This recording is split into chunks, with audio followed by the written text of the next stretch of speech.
Now, one of the movie's defining scenes is the first encounter between yourself and the older Magneto, played by Michael Fassbender. Yeah.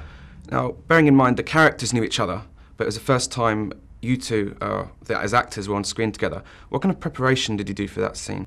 We weren't sure exactly about that scene. I mean, I think it had gone through a couple of different versions, and it was also a complicated scene to block and to conceptualize, because we're surrounded by mirrors, right? So there's like, you know, our images go off into infinity.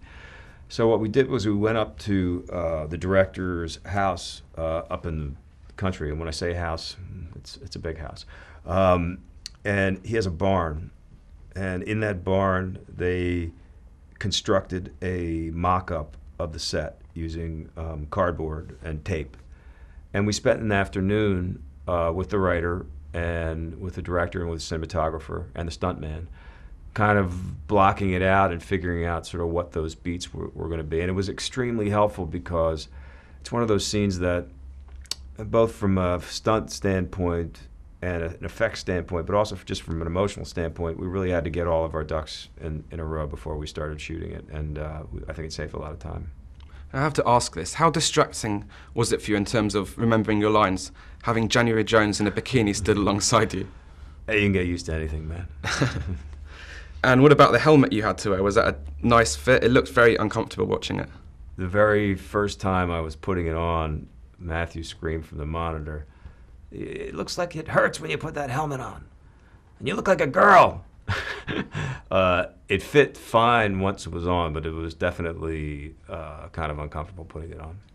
Now, I can imagine that a lot of renowned actors shy away from playing such evil characters, like Sebastian, the paedophile he played in The Woodsman, and in Sleepers he played the jail guy with a horrible history of physical abuse. Mm-hmm. Now, do you find these evil parts a lot more challenging and ultimately rewarding than playing the good guy roles? No, I wouldn't say they're more rewarding.